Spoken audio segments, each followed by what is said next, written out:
This week, Matt Alderman joins us. For those that don't know, I actually used to work for Matt at Tenable, where formerly he was the VP of Strategy. And Matt has a history in computer security and will be on to talk startups with us. He's very active in the startup world. In startup articles and discussion, think twice about listening to business gurus. A tech advisor analyzed his 5,000 monthly emails and explained how startups can stand out. Don't build a startup, build a business. Can Google's 20% time really work for your startup? And other articles as well. Honeywell is in the news, as well as some articles about cybersecurity startups, risk recon, counterattack. I think we already talked about some of the other ones like CrowdStrike we talked about last week. There are some other investments that I think we already covered. So we'll talk about the ones that are in there today and more on this episode of Startup Security Weekly. This is Security Weekly, for security professionals, by security professionals.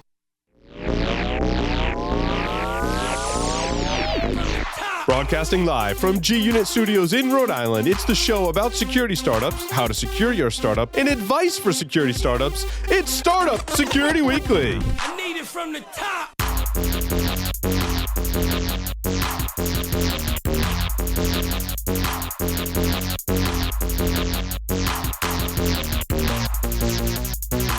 Brought to you by... Do you have a website, an external presence, employees, an office? Any of these things can be compromised and attacked. How are you defending these assets? Have you penetration tested these public assets? Start 2017 by taking a proactive approach to securing your vulnerable areas. Black Hills Information Security has been helping companies find their weaknesses since 2008. Email consulting@blackhillsinfosec.com and see how they can help you sleep better at night. Welcome to Startup Security Weekly. I'm your host, Paul Asadorian. It is, in fact, June 2nd, and this is episode 42, The Answer to Life, the Universe, and Everything. Hopefully our special guest has all of those answers as well. The beach bum himself, and I'm still going to call you that until you're not the beach bum, Mr. Michael Santarcangelo is here with us. Michael, welcome to the show. It's always good to be with you. Yes. This time of year, you're warming up too, but I'm still going to take the beach as long as I got it. So it works out. And I haven't talked to you since last week. It's terrible. John Strand and I were talking about this. Everyone thinks that the host and I talk every night. And oh, how was your day today, Michael? Not a lot of times we're so busy we don't get a chance to talk until we're on the show live. So this is where we catch up. This is our hangout. Yeah, it's our hangout time. Oh, boy. Well, I'm excited to introduce our guest today, Mr. Matt Alderman, who, as I mentioned in the beginning, Matt and I worked together at Tenable. We had a lot of fun at Tenable, and I have very fond memories of sitting in Matt's office going, so, what do you think about me working for you and your group, huh? And there, the friendship was formed. Matt, welcome to the show. Thank you. Yeah, it was, I remember that conversation pretty well. And then people were like, well, wait a minute. We just put him into product marketing. Why are we going to move him over to the strategy team? But yeah, we did have a lot of fun together. And Matt, it was really there that I learned a lot more about the security space, emerging trends. As the VP of strategy for Tenable, we were talking about containers before the show, right?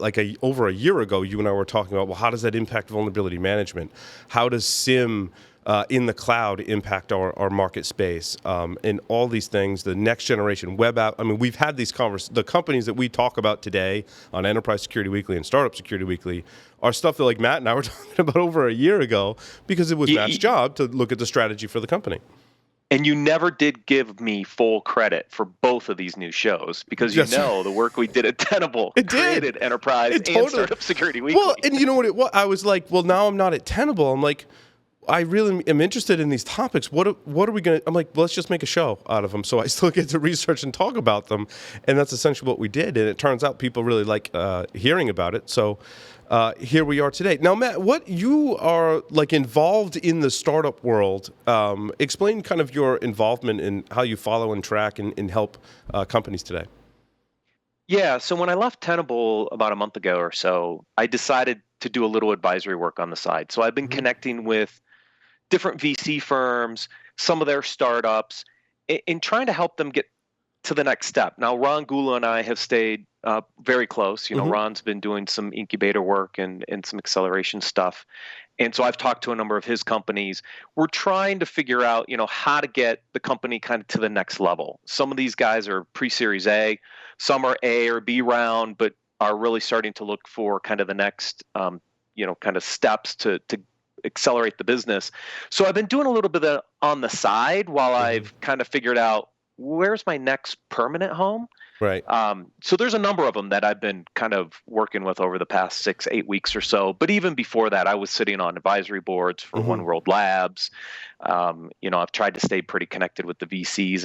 And at Tenable, we tracked somewhere over 280 different companies in all the adjacencies to VM, because it was something that we wanted to continue to find potentially pre-revenue or early revenue companies that would fit into the portfolio.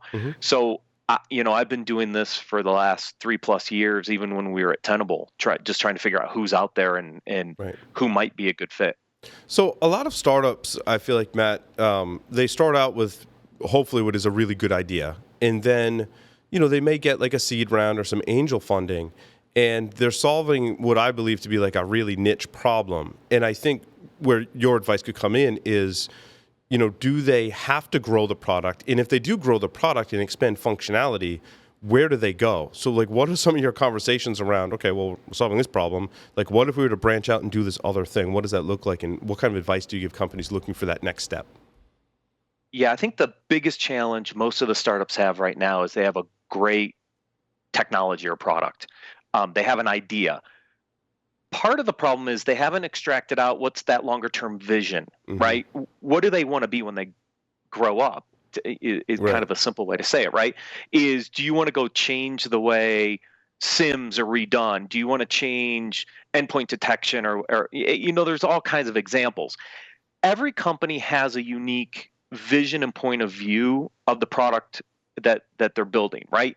And part of the big challenge for them is to get that messaging right. They have an interesting idea, maybe an MVP, but they haven't articulated it well to the market. So they're having problems getting traction in the market, or they're having problems growing the revenue that they need to go get the Series A or the Series B. So part of my work is to try to help extract out some of that messaging using some of my old marketing structures that I used in the past to try to extract that out and create a consistent message for the company that helps them with their website, their offerings, maybe some naming, try to get some traction in the market. I'm a big believer that you have to define your own category. You can't just follow what the analysts do, because the analysts are always behind everybody else. Right. But that's really hard, though. And I personally know of a lot of innovative companies that they're like creating their own niche. And I think that, for example, a lot of companies today feel like, well, I need some kind of endpoint solution, and I need a SIM, and I need some kind of network monitoring. But there's lots of ways to solve those same problems that endpoint is solving, for example. And those companies really, I think, struggle and need some help in that area. Yeah, and so part of what happens in some respects is somebody defines a new market for endpoint detection and response, and then 80+ companies flock to it, right? And they all get funding. Well, they're all fighting after the same message. I can detect and respond. If you can't elevate your message above the rest of the noise, you're stuck. You're truly stuck. And you're starting to see that with the EDRs. CrowdStrike taken around, a couple weeks ago. Yeah, it took $100 million. Yeah, so you've got Tanium, CrowdStrike, Carbon Black, Cylance consuming the EDR space. If you're an EDR, how do you get out of that? So I'm actually advising one right now who wants to get funded in EDR. And I look at him and I go, there's no way. It's too noisy of a space. So the question is, can your technology be applied to another problem that no one else is solving? Because if it can, I might be able to get you funded over there. But you can't just follow the rat race here and going, hey, I'm the 87th, 88th EDR company to get funded in the last 4 years. It doesn't work, right? So the founders and the executives of the company really need to start to figure out what is that next thing, because if they don't, they're going to get stuck in the noise of everything else. And EDR is a perfect example where it's just hard to get above the four of them because they just consume all the news. Absolutely. Yeah, they're all the unicorns too. Matt, when you're working with people, how often do you find that they don't know the problem they're trying to solve and therefore they're struggling to articulate it versus no, they have it, but they're struggling to articulate it? Like, do you uncover more often? I uncover most really good entrepreneurs know the base problem they're trying to solve and have kind of a starting vision. And they build technology around it, and they love the technology, and the technology is pretty cool when you look at it, but people don't understand it on the other side. The buyer, who's the buyer? What value does it solve? Or what problems does it solve? What value does it provide?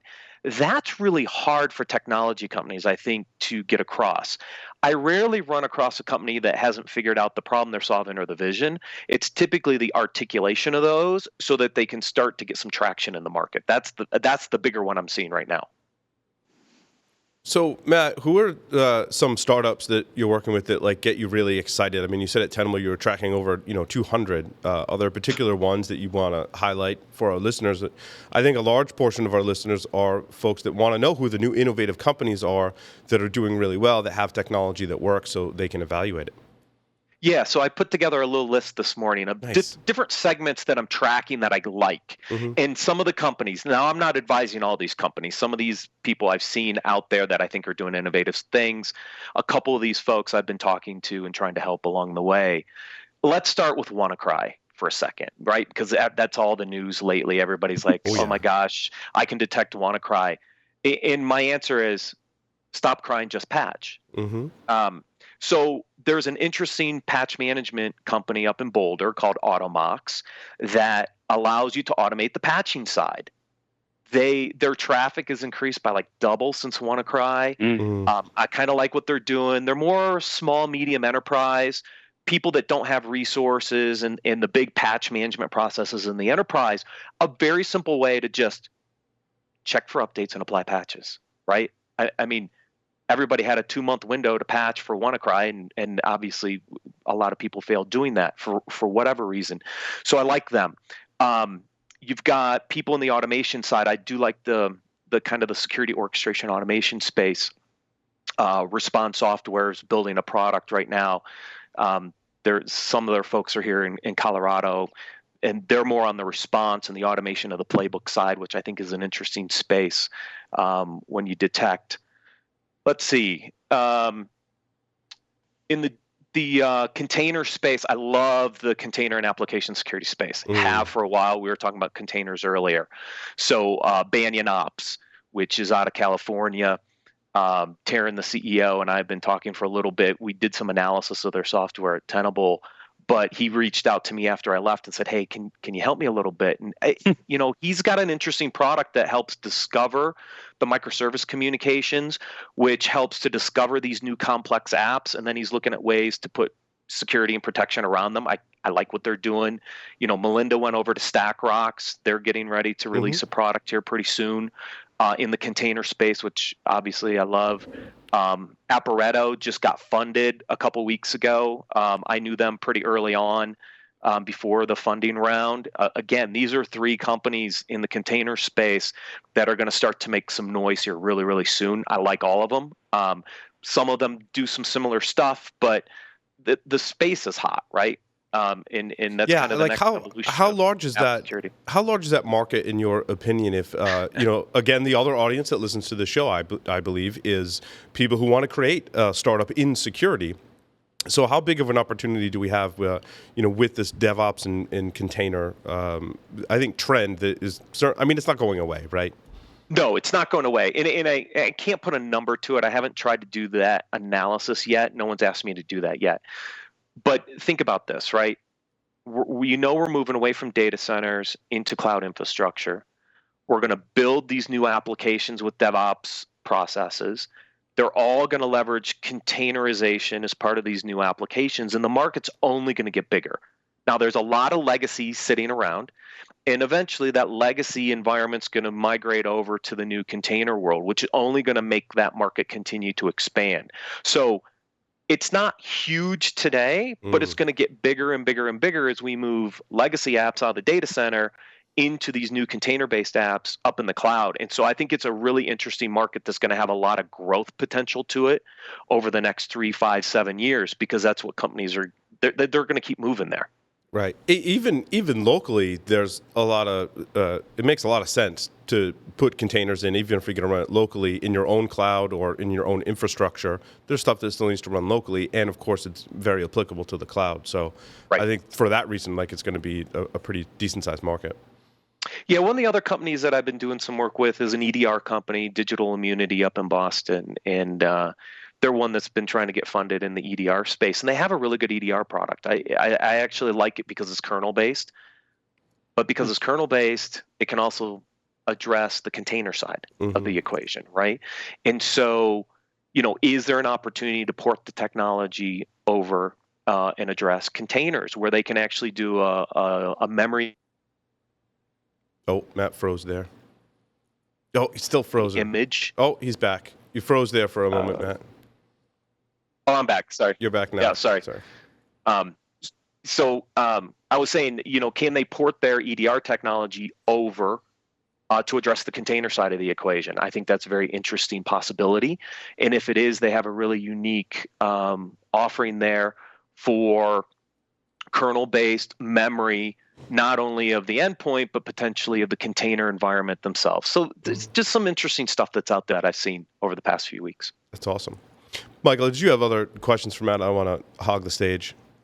No, I've been enjoying the repartee and taking notes, actually. So I've kind of dug it. But let's actually go back to that idea of that crowded space, and then maybe going back and reevaluating the problem you're solving and figuring out either if it applies to something else or there's a different way to cast it. Some of what I've been picking up too is that sometimes, and Matt, I'm kind of curious your take on this, it's that we've gotten too stovepiped in trying to solve a problem. And it sounds like some of the technologies that you're looking at or the folks you've talked to, they can actually go and solve 2 or 3 problems at the same time. Does that make it easier for them, or does that make it harder? Because then people get really confused because of the way we've grooved out how security is supposed to be. Yeah, well, this was the problem we were trying to tackle at Tenable a little bit, right? When we built the holistic security kind of messaging and looking at security as a holistic set of capabilities, not a bunch of point products, right? So the first part of the question is, yeah, we've all been focused on point solutions, defense in depth, point solutions. That's the way we've all tried to tackle this space in some respects. And for years, I've been telling people, I think defense in depth is broken. It doesn't allow us to connect the different layers of technologies. Therefore, we've created gaps, and this is where the attackers hide, right? And so, we were really trying to focus people on holistic security approach. So it's great that companies can solve more than one problem for their customers, right? I think there is a little bit of fatigue by customers to have multiple solutions, multiple point solutions, lots of vendors. So there is interest in doing that. Here's where things get interesting. If you don't have that kind of clear value proposition, clear message, and that point of view of how you're solving that problem uniquely, you'll never get customers to buy into the vision. That's the big challenge I think a lot of the technology companies have right now, is if they can truly articulate where they provide the most value is part of their point of view and a little broader problem that they're trying to solve, then I think these companies have a pretty good chance of doing that. So let me give you a couple examples of people that have kind of started to do that a little bit. Take ServiceNow.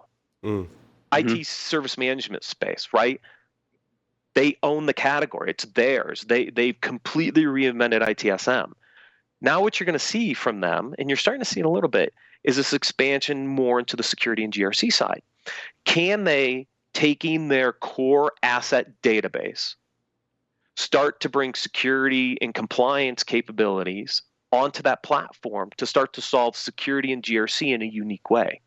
If they can get that messaging right and they can build those capabilities, they could be pretty disruptive to the core both security and GRC market spaces, because they have the core asset data, which is critical to understanding risk, right? So they're ones that I see trying to do this a little bit, right?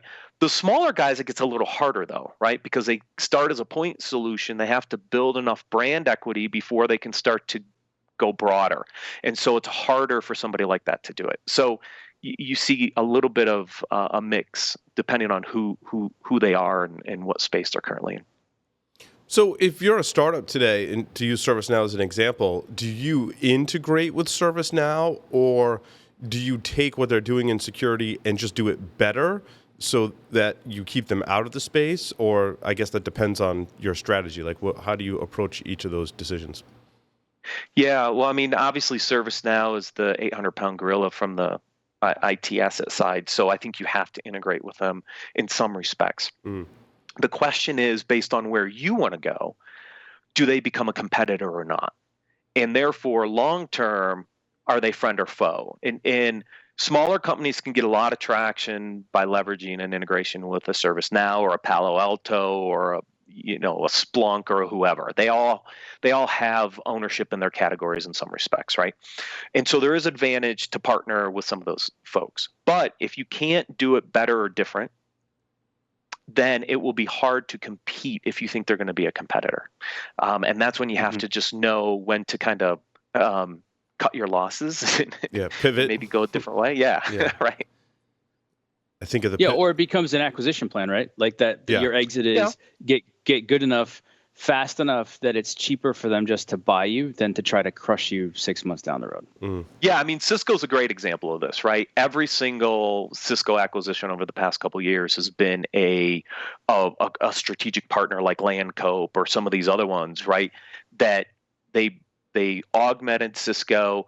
They grew the business together, and Cisco said, yeah, it's just time to buy them, right? So if your exit strategy is you want to get bought, partnering with a ServiceNow or a Splunk or a Cisco or any of those guys, Palo Alto, they have an opportunity for you to get consumed and bought into the portfolio as part of a broader play. It's not a bad strategy for some companies. What do you do as a startup, Matt? And I'll use Microsoft as an example here. They are about to get ready to announce an endpoint detection response product, ATP. And, when there is this unique situation where the 800-pound gorilla in this case, or maybe 1,600-pound gorilla in Microsoft's case, they have this unique advantage where they can do it better than anyone else because only they have access to the data. How do you compete with a big player like that, Cisco, IBM, HP, Microsoft, Apple, that is going to start dipping into your space? Yeah, well, I've always expected that the endpoints will eventually, the operating system vendors will do it better themselves, right? Ultimately, Apple and Microsoft are at a better position to protect the endpoint than anybody else. Here's the potential play for another company, though, is if you're 100% focused on Windows and Windows enters the market, I got a problem, right? Because they are going to take share. So then you have to figure out your value outside of just supporting Windows. Does that mean you support other systems, bring all that data together, and then provide higher level analytics and reporting across your entire endpoint ecosystem? That's a potential play, right? If you can't do that, then Microsoft could erode what you're doing, which is probably not a good thing for you. But you've got to figure out that value at a higher level at the end of the day. If Microsoft enters a space, provides the base detection response, then can you provide better analytics across the broader ecosystem? Can you provide better actionability, reporting, whatever, than Microsoft can? Because if you can't, then you're going to have a really hard time competing. Right. Yeah, and that's typically when I see a larger company try and invade a space like that. While the intricacies of the technology might be better, the other polish is kind of missing, right? And people report back and they're like, yeah, like Microsoft has a thing for that, but it's not as good as some of these other more innovative companies because of X, Y, and Z. Usually that's usability and manageability. As we've seen with Microsoft Active Directory in general, there's tons of tools that tack onto that because Microsoft doesn't do a great job of letting you manage that easily, certainly. Also, in the Microsoft front, my next question is, Microsoft, you talked about security automation orchestration briefly. Microsoft just purchased Hexxit for $100 million. How does that impact the security market potentially moving forward? Yeah, it was I think it was a great acquisition. Remember, Invitas got bought by FireEye last year and a half ago. So you could see that FireEye was going to go down this automation kind of orchestration path. I guess the question is, what's Microsoft going to do with the Hexxit acquisition? Is it more for Azure, or is it more for other aspects of security? Remember, they do have a cybersecurity practice and kind of some services wrapped around that. Are they going to leverage it there? Are they going to Nope, Matt froze again. The bandwidth gods are not on our side today. Michael, you there? No, I left too. No, okay. If Matt's gonna freeze up, I gotta punch out. Don't leave me, Michael. Michael, what was your thoughts on the Hexxit acquisition? While we talked about it a little bit last week, and it was wanting to keep looking at it a little bit deeper. But see, I looked at it. It's interesting because I actually more looked at it from the perspective of, look at that. You can develop something, you can get a multiple on it, you can have a successful exit. Now you're part of a bigger ecosystem. And as I'm listening to you and Matt, and you're using Microsoft as an example for things, I think you've pointed out something that's really important to underscore. Even when and Matt basically echoed this, but when you bring something in, like when Microsoft introduces it, Microsoft is looking at its gigantic global install base. It's not going to build for the niche. It's going to build for the how do we level everybody up and offer them a new feature that they're excited about, which gives you that opportunity to do other stuff. Good. Yay. Sorry, continue, Michael. Well, so so what I looked at when I looked at the acquisition, I was looking at it as more proof that you don't have to IPO to exit. Like your successful exit can be an acquisition. And we've seen more and more companies like Microsoft setting up venture funds and looking for technologies that they can integrate that let them go after these new things. So the other thing I always look at is, like in terms of Hexxit or anything else, and Matt already said this. I mean, the endpoint space is going to change. Anybody who calls themselves next generation, I mean, they've shot themselves in the foot because all the big guys will incorporate that within 18 months or less. And so it's those things to me. I'm always more fascinated on the business side of it in terms of what it actually means for Microsoft's play. Yeah, I mean, I could almost see them combining advanced threat analytics, ATA, with the advanced threat protection they're announcing with some security automation and orchestration, and really kind of making a dent into the security startup space, unless I'm way off base there. Well, but when you say dent, though, what do you mean by dent? And obviously, Matt's back. I'm curious his take on it, because I actually think, if anything, it fuels the security startup space. I don't think it dampens it. That's a good point. No, I think you're right. I see this with Microsoft. I can see this with Google a little bit as well. At some point, is where I think the interesting part of the Hexxit acquisition is in Azure, potentially, and looking at bringing more security capabilities into the cloud platforms natively. I've been a big believer that as stuff moves to the cloud and infrastructure is moved to the cloud, security is going to get built into the infrastructure. And is Hexxit part of that strategy to build more security orchestration automation capabilities into the Azure platform to get more adoption into getting customers to move to Azure? I could see Google doing something very similar. As we all know, AWS builds their own. They don't really acquire. And they've built a lot of security features into their cloud platforms. That's the really interesting part for me, I think.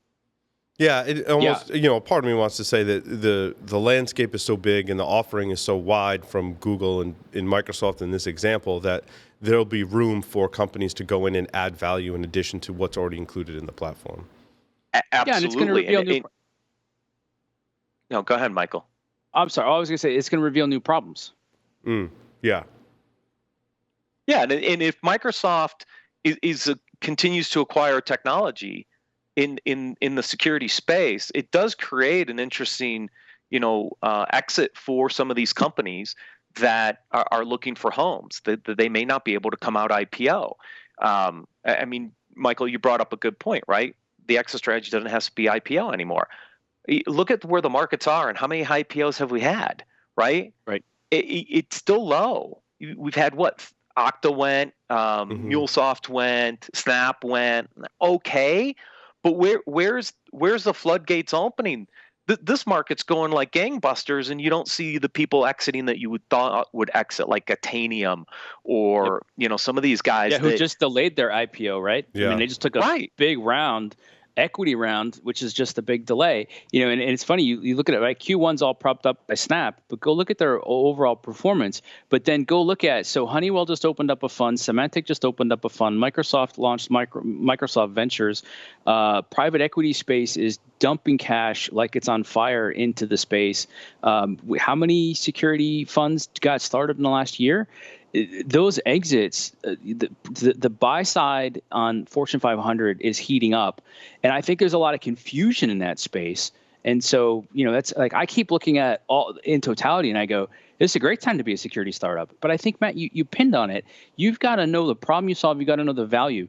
Now, Paul and I have had this chat with a lot of people, especially when we go to shows, and I'm fond, right? My favorite question is what problem you're trying to solve. My second favorite is, and what value does that create? I've had a lot of people tell me to my face, oh, this is security, Michael. We don't have to create value. Obviously, I don't agree with that. But when you go in and you talk to people, how often are you finding, Matt, in your experience, that they're really struggling with the value? And then the sub question is, how much is it that they're really struggling with it versus they haven't put the time in to think it through to articulate the value? Well, so the first part of the question, I think everybody's struggling with figuring out the value. I'm a big believer there has to be value, and you have to have what I call a power position in the market, right? People, when they see it, they're like, oh, yeah, that's right. And so it's definitely very hard for people to articulate it. There's no doubt about it. Go to any security technology website, try to figure out their why. It's so hard. Oh, yeah. I'm serious. I've been doing this for the past 6 weeks. I get a CEO call me on the phone. He says, do me a favor, go to my website, tell me what you think. I'm like, I don't know what you do. I don't understand. I don't get it. Right? It's because we use fear and uncertainty and doubt. Yep. That's not value. You need value. The buyers still buy value. If you're not solving a problem they have, they're not buying. Okay? So that's the first part.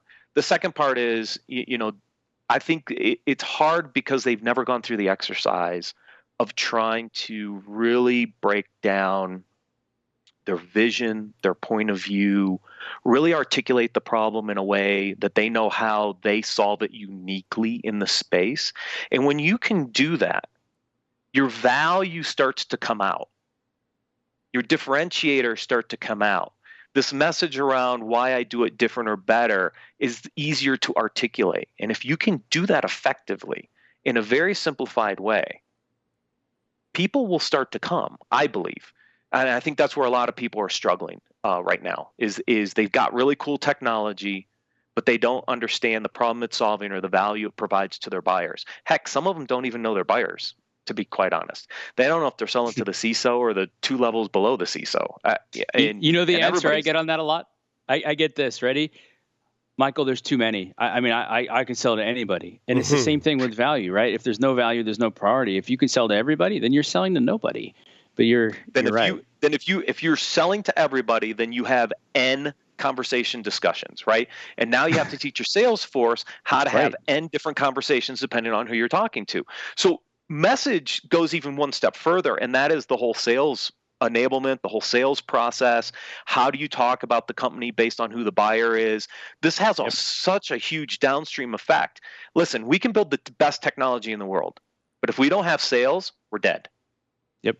It's all about revenue at the end of the day. That's how you're going to get funded. That's how you're going to go IPO. You need revenue, which means if your sales guys can't articulate the message to who they're selling to, those people aren't buying.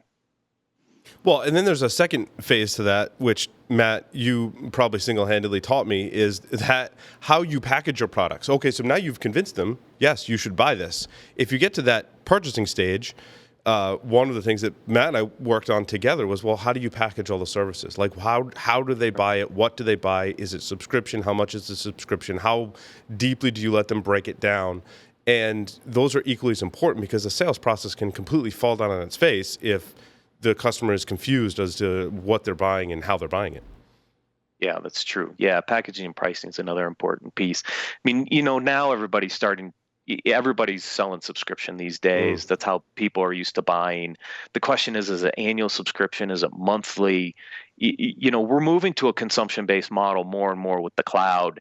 We can sell annualized prepaid subscriptions till we're blue in the face, but eventually customers are going to say, you know what? I just want to buy this for 3 months, Right. or I just want to pay month to month. And so you have to be, again, if you understand your buyer, then you know how they're willing to pay for it. Right. Then you build the right packaging and pricing around it to make it easier for them to buy. You take friction out of the sales motion at that point. Right. You're echoing That's some of also Michael's words, which is great.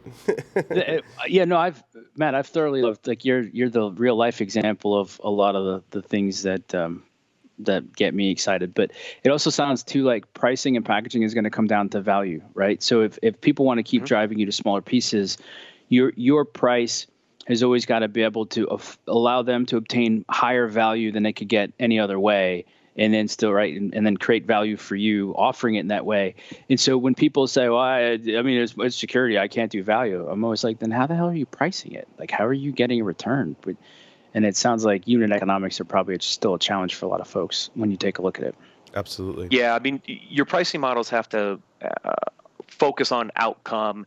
Can they measure the outcome and the value provided versus another cost? Compliance is a perfect example of this, right? Remember the early days of PCI? Everybody thought this was like, oh my gosh, it's gold rush, right? Everybody's going to buy my service because, they need me for PCI.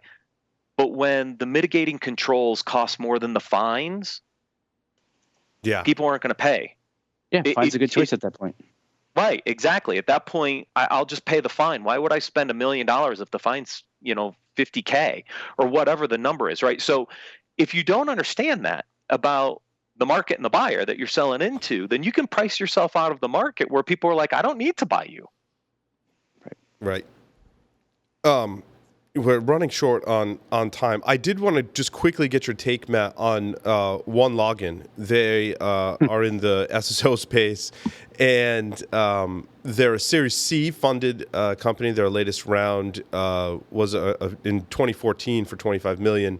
They recently had one of the most devastating breaches, I think, I've seen in quite some time. I mean, essentially, your customers have to redo everything to change all of their passwords, keys, trust relationships within your product, which erodes trust. From a startup, I guess, multi-part question, right? Like, what do you do to avoid that stuff? And then what do you do if, God forbid, it does happen? Yeah, I mean, this one's a pretty tough one, right? You're a startup, you get a major hack, and the fix is not easy, right? Yeah. I mean, obviously, security in your own products as a security company matters, right? So we can't forget that we're in the space of security, and therefore our product should be secure. So don't forget about that. Having a security officer is probably a pretty good idea, even in a product company, just to make sure you got your stuff mapped out. Now it's damage control. The question is, can they continue to help their customers easily get through this?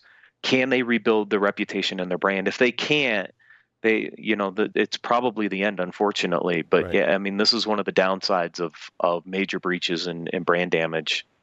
I don't know where this is going to end up, but right now it doesn't look that good. Yeah, I agree. Well, Matt, thank you very much for appearing on Startup Security Weekly. It was wonderful having you. Good catching up with you in general as well. Thank you. It was always fun. I've hit the trifecta now, so that's right. We got to go through it again or something. Exactly. There's other shows we can bring you on as well. We'll get you rounded through all of our shows. So with that, we're going to take a short break, come back, and talk about startup news. Stay tuned.